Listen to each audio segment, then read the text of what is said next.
बाबा साहेब ने लिया कोई साधारण संकल्प नहीं था, एक महान संकल्प था। और उस संकल्प को पूरा करने के लिए आप लोग देख सकते हैं कि बाबा साहेब के 4 बच्चे कुर्बान हो गए, उनकी पत्नी की कुर्बानी हो गई, और लेकिन उन्होंने फिर भी अपने संकल्प को छोड़ा नहीं। कहते हैं ना कि 1 मिनट में ज़िंदगी नहीं बदलती, लेकिन 1 मिनट में लिया गया फैसला ज़रूर ज़िंदगी बदल देता है। तो बाबा साहेब ने जो संकल्प लिया, उस संकल्प से उन्होंने करोड़ों लोगों की तकदीर बदल कर रख दी। आज देखिए, बाबा साहब को तो रहने के लिए घर नहीं मिला, आज हम अच्छे कोठी बंगलों में रह रहे हैं। बाबा साहब को पानी नहीं मिलता था पीने के लिए, लेकिन आज हम साफ़ सुथरा पानी पी रहे हैं। बाबा साहेब जब जाते थे तो उनके पैरों के नीचे से कालीन खींच ली जाती थी, लेकिन आज आप देखोगे कि हमारे समाज के जो लोग हैं वो अच्छे अच्छे ऑफिसों में आपको देखने के लिए मिल जाएंगे। डॉक्टर, इंजीनियर, आइए यहाँ तक कि राष्ट्रपति तक आज हमारे लोग बन रहे हैं। तो ये किसी के संघर्षों का नतीजा नहीं, इसका श्रेय सिर्फ और सिर्फ डॉक्टर बाबा साहेब अम्बेडकर को जाता है। बाबा साहब ने अपने 4 बच्चे कुर्बान किए समाज की खातिर, देश की खातिर, लेकिन आजकल की महिलाएं तो जो हैं अपने बच्चों के लिए, उनकी तरक्की के लिए मंदिरों में जा रही हैं, वो तो माथे टेक रही हैं मंदिरों में। बिल्कुल कि इस देश में देखिए, पाखंड जो है वो अपने चरम पर है आज भी। लेकिन चाहे उन महिलाओं के साथ गलत हो जाए, चाहे उनके सामने उनकी समाज की बहन बेटियों की इज्जतें लुट जाए, वो फिर भी सुधरने के लिए जो है नहीं मानती है। वो ये कहती है कि जो कुछ हमें दिया है वो भगवान ने दिया है। अरे भगवान का मीनिंग भी तो आप जानिए कि भगवान कहते किसको है। भगवान वो होता है जो बिन मांगे आपको सब कुछ दे देता है। बिन मांगे मुझे ऐसा लगता है कि सबसे पहले नंबर पे तो मैं बाबा साहेब को रखूंगी, क्योंकि हमने कुछ बाबा साहेब से मांगा नहीं था, उन्होंने बिन मांगे हमको सब कुछ दे दिया। और दूसरे नंबर पे हमारे माँ बाप, जो हम उनसे मांग भी नहीं रहे, वो सब कुछ हमारे लिए फैसिलिटी करके जा रहे हैं।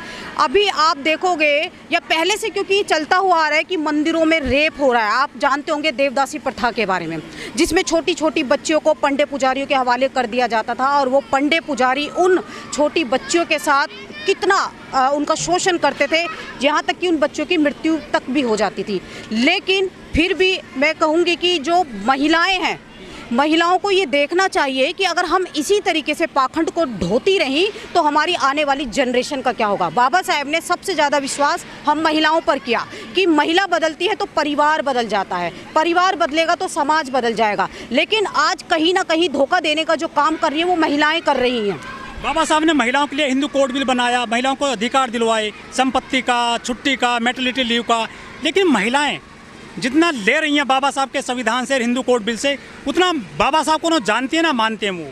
बिल्कुल, बाबा साहेब के दिए हुए अधिकारों को तो हम लोग ले रहे हैं, लेकिन हम उनको ना तो मान रही हैं और ना ही उन्हें जानने की कोशिश कर रही हैं। आप देखिए कि जितने भी तमाम अधिकार, शिक्षा से लेकर, नौकरी से लेकर, या स्कूलों में जो रिजर्वेशन से लेकर, या तमाम, चाहे मैटरनिटी लीव हो, उसका श्रेय सिर्फ बाबा साहेब को जाता है। क्योंकि इस देश में बाबा साहेब के संविधान से पहले जो विधान रहा, जिसने महिलाओं की रीढ़ की हड्डी को तोड़ कर रख दिया था, मुझे ऐसा लगता है कि उन महिलाओं को एक बार मनुस्मृति जरूर पढ़नी चाहिए, तभी उन्हें बाबा साहेब की कीमत का पता होगा। आज भी महिलाएं उनकी कीमत को नहीं जान रही है। कीमत अगर जाननी है तो संसार के सभ्य, जागरूक और बुद्धिजीवी लोगों से पूछे कि डॉक्टर अम्बेडकर कौन है। महिलाएं सारे व्रत जानती हैं, सारे सोमवार को करना है, गुरुवार को करना है, या रविवार को करना है, लेकिन बाबा साहब के बारे में इतना नहीं जानते हैं। वो सारे तीर्थ त्योहार कर लेती हैं। बिल्कुल, पाखंड में फंसा हुआ है आज भी हमारा समाज। तो वो जब तक महापुरुषों को नहीं पढ़ेंगी, मुझे ऐसा लगता है कि मानसिक गुलामी में जो महिलाएं जीवन जी रही हैं, उसके लिए ज्योतिबा फूले को पढ़िए, उनकी गुलामगिरी को पढ़िए, और पेरियार को पढ़िए कि पेरियार ने मनुवादी व्यवस्था की धज्जियां उड़ा कर रख दी थी। आप उनको पढ़िए अगर आपको अपनी मानसिक गुलामी ख़त्म करनी है। अगर महिलाएं अपने महापुरुषों को नहीं पढ़ेंगी, बहुत सारे ऐसे लोग हैं, मैं आपको दिखा सकती हूँ, जिन जिन लोगों ने बाबा साहेब या तमाम महापुरुषों को पढ़ा, उनका जीवन जीने का नज़रिया बदल गया, वो कंटिन्यू आगे बढ़ रहे हैं। और जिन लोगों ने अभी तक महापुरुषों को नहीं पढ़ा या बाबा साहेब को नहीं पढ़ा, वो आज भी उसी दलदल में फंसे हुए हैं, उन्हीं कर्म कांडों में लिप्त हैं वो आज भी। आप संकल्प जो सुना रहे हैं बाबा साहब का, लेकिन महिलाएं तो नौ दुर्गा की तैयारी कर रही हैं, नवरात्रों की तैयारी कर रही हैं आजकल गाँवों में, शहरों में। देखिए, हमारा जो काम है महिलाओं को जागरूक करने का काम है। अगर हमारे बताने से एक महिला में भी परिवर्तन आ जाता है तो समझ लीजिए उसका पूरा परिवार जागरूक हो जाता है। महिलाएं जब तक सच्चाई को नहीं जानेंगी, क्योंकि वो सिर्फ भेड़ चाल चल रही हैं, जिसने जैसा बता दिया, हमारे बीच में जो भी पंडे पुजारी आता है और उसकी मीठी बातों पर हम विश्वास कर लेते हैं। तो जो भी हमारे बीच में आता है उसकी बातों पर हम विश्वास कर लेते हैं। सच्चाई जानने का हम वो नहीं सोचते कि इसके पीछे सच्चाई क्या है।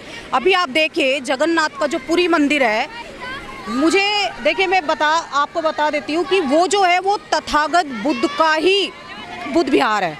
आप क्योंकि ये लोग सच्चाई को नहीं दिखाना चाहते, इसीलिए उन पर कपड़े पहना देते हैं।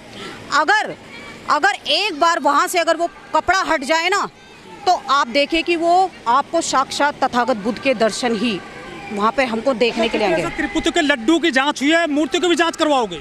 बिल्कुल, सब चीज़ों की होनी चाहिए। जितने भी इस देश में मंदिर बने हुए हैं, मैं तो कहती हूँ कि सब में जांच होनी चाहिए। आप देखिए ज़मीन खोदते हैं तो तथागत बुद्ध की मूर्ति निकलती है, कितनी पुरानी, 2.5, 3, 4 हज़ार साल पुरानी मिलती है। कहीं कोई राम का, कृष्ण का, शिव जी का कोई भी अवशेष हमको कण-कण में है। राम कण में कहीं नहीं है। अगर राम कण में होता तो जो हमारे समाज की बहन बेटी का जो बलात्कार हुआ है अयोध्या में, वो नहीं होता। अगर राम कण में होता तो ये कहने वाली बात है। क्योंकि अगर भगवान होता, क्योंकि कहते हैं कि भैया भगवान में भी प्राण प्रतिष्ठा कर दी, उनमें भी जान डाल दी। जब उस मासूम बच्ची का रेप हो रहा था, तब क्यों नहीं कोई राम निकल के आया उस मासूम बच्ची के बचाने के लिए? क्या भगवान भी जातिवादी था? अगर भगवान भी ऐसा जातिवाद करता है तो हमें ऐसे भगवान की जरूरत नहीं है। कौन लोग हैं जो भगवान के घर में भी नहीं चूकते हैं रेप करने से? देखिए, क्योंकि ये पहले से चलता हुआ आ रहा है। आप इतिहास को पढ़ोगे तो मंदिरों में सबसे ज़्यादा रेप होते थे। देवदासी प्रथा को आप देखिए दक्षिण भारत में, वो आज भी है। आज भी कठुआ में देखिए 7 दिन तक छोटी मासूम बच्ची का रेप होता रहा। कोई देवी बचाने के लिए नहीं आई, कोई भगवान बचाने के लिए नहीं आई, जिनके सामने सर पटक कर लोग रोते हैं, बिलखते हैं, लेकिन कोई भगवान उनको बचाने के लिए नहीं आया। लेकिन कहते हैं कि 9 दुर्गा में शक्ति होती है। 9 दुर्गा में अगर शक्ति होती ना, तो इस देश में किसी भी बच्ची का रेप नहीं होता। 2-2, 3-3 महीने की मासूम बच्ची भी नहीं छोड़ी जा रही, बुजुर्ग महिला भी नहीं छोड़ी जा रही है। मुझे ऐसा लगता है कि कहीं ना कहीं इस देश को बुद्ध के धम्म की ज़्यादा ज़रूरत है।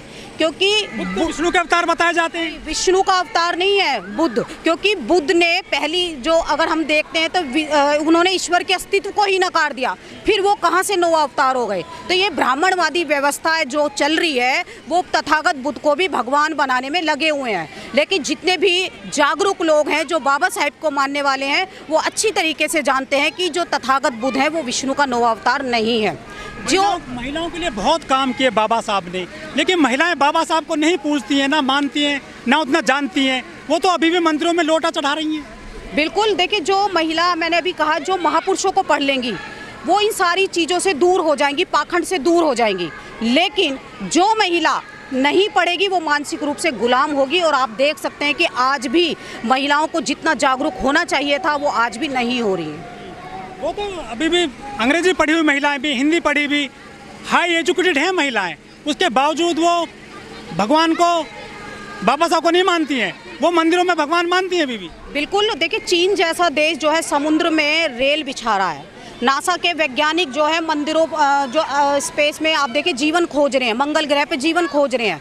और हम ऐसे अंधविश्वासी पाखंड में पड़े हैं कि हम मंदिरों में चमत्कार ढूंढ रहे हैं। वो ढोंगी पाखंडी बाबाओं पर विश्वास कर रहे हैं। आप देखिए सबसे ज़्यादा जो रेप कर रहे हैं वो वही मंदिरों में बैठे हुए पंडे पुजारी ही हैं। अरे लड्डू में चर्बी मिला दी है उन्होंने, कुछ लोगों ने। बिल्कुल, लड्डू में चर्बी मिला दी। आप देखिए कि जिस भगवान के पास वो चढ़ाया जा रहा है, उस भगवान ने किसी के कान में आकर ये नहीं कहा कि ये इस लड्डुओं में जो है चर्बी मिली हुई है, मुझे मत चढ़ाओ। तो यही पता चल जाता है कि भैया इस देश को विज्ञान की ज़रूरत है, धर्म की ज़रूरत नहीं है।